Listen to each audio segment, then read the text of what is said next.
അതൊക്കെ നമ്മുടെ രാജ്യത്ത് നടന്ന വർഗീയ കലാപങ്ങളാണ്. അത് നിങ്ങൾ ഈ പറയുന്ന കേരളത്തിൽ നടന്നിട്ടുണ്ടെന്ന്. മാറാട് കലാപം അങ്ങേക്ക് അറിയില്ലേ? മാറാട് 8 ഹിന്ദു വിഭാഗത്തിൽപ്പെടുന്ന ആളുകളെ വെട്ടി അരിഞ്ഞവിടെ ഇട്ടില്ലേ NDF-ന്റെ തീവ്രവാദികൾ? അപ്പൊ കേരളത്തിൽ കലാപം ഇല്ലെന്നൊക്കെ നിങ്ങൾ എന്താണ് ഈ പറയുന്നത്? പൂന്തുറയിൽ കലാപം നടന്നിട്ടില്ലേ? തലശ്ശേരിയിൽ കലാപം നടന്നിട്ടില്ലേ? കേരളത്തിലെ കലാപത്തിന്റെ ചരിത്രം വേണോ? തല മൊത്തം കഴുതച്ചാണകം കുത്തി നിറച്ച് കയറ്റിക്കൊണ്ട് വന്നിരുന്നിട്ട് BJPക്ക് വേണ്ടിയിട്ട് കരഞ്ഞ് നിലവിളിക്കുവാണ്. ഒരു പട്ടിയോളമെങ്കിലും വിവരം ഉണ്ടായിരുന്നെങ്കിൽ സംഗീതെങ്കിലും വിളിക്കായിരുന്നു. ഞാൻ ചോദിക്കട്ടെ, ഈ മാറാട് കൂട്ടക്കൊല എങ്ങനെയാണ് മാറാട് കലാപമാവുന്നത്?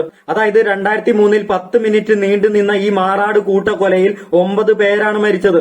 ഇതൊരു വർഗീയ കലാപമായിരുന്നില്ല. പിന്നെ 1992 3 ദിവസം നീണ്ടു നിന്ന 5 പേര് കൊല ചെയ്യപ്പെട്ട പൂന്തിറ കലാപം. ഈ പൂന്തിറ കലാപത്തിന്റെ 90% ഉത്തരവാദി ഈ പറയുന്ന BJP RSS തന്നെയാണ്. അതായത് ബാബറി മസ്ജിദ് തകർക്കപ്പെട്ടതിന്റെ ഭാഗമായി ഉണ്ടായ കലാപമാണിത്. പിന്നെ പറയാനുള്ളത് 1971 നടന്ന 4 ദിവസം നീണ്ടു നിന്ന 140 പേര് കൊല ചെയ്യപ്പെട്ട തലശ്ശേരി കലാപമാണ്. അപ്പോഴും മനസ്സിലാക്കണം, 50 വർഷം മുമ്പുള്ള ചരിത്രമാണിത്. നോർത്ത് ഇന്ത്യൻ സംസ്ഥാനങ്ങൾ ഇന്നും കേരളത്തിനേക്കാളും 50 വർഷം പുറകിലാണെന്നുള്ളതിന്റെ ഏറ്റവും വലിയ ഉദാഹരണം. ഈ കലാപത്തിലും RSSന് വലിയ രീതിയിലുള്ള പങ്കുണ്ടെന്ന് അപ്പോഴത്തെ അന്വേഷണ ഏജൻസികൾ ചൂണ്ടിക്കാണിക്കുന്നു. പിന്നെ കേരളത്തിൽ നടന്ന കലാപമാണ് 104 വർഷം മുമ്പ് മലബാർ കലാപം.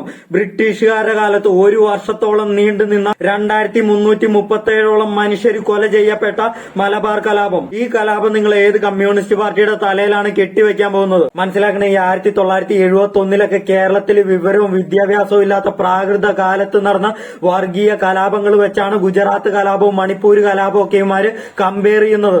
പക്ഷെ 2002 ഇതേ 4 ദിവസം നീണ്ടു നിന്ന ഗുജറാത്ത് കലാപത്തിൽ അതിക്രൂരമായി പൈശാചികമായി കൊല ചെയ്യപ്പെട്ടവര് 2000 മേലെ മനുഷ്യരാണ്. ഗുജറാത്ത് കലാപത്തിന് നേതൃത്വം നൽകിയത് പിശാചിന് സമമായ നികൃഷ്ട ജീവികളായ ഭരണാധികാരികളാണ്. അരനൂറ്റാണ്ട് മുമ്പുള്ള അക്രമങ്ങളും കലാപങ്ങളും എടുത്തിട്ട് ജനങ്ങളുടെ ഉള്ളിലേക്ക് ഇതുപോലുള്ള RSS നികൃഷ്ട ജീവികള് വർഗീയതയും കുത്തിത്തിരിപ്പും നിറയ്ക്കുവാണ്. ഈ ചാണകം തീനികളെ സമൂഹത്തിൽ നിന്നും കൂട്ടത്തിൽ നിന്നും അടിച്ചിറക്കിയില്ലെങ്കിൽ നമ്മുടെ നാട് മുച്ചൂടും മുടിക്കുമാര്. ഒരു ചാനലിലും ഇതുപോലെ വർഗീയത പറയാൻ ഇവന്മാരെ അനുവദിക്കല്.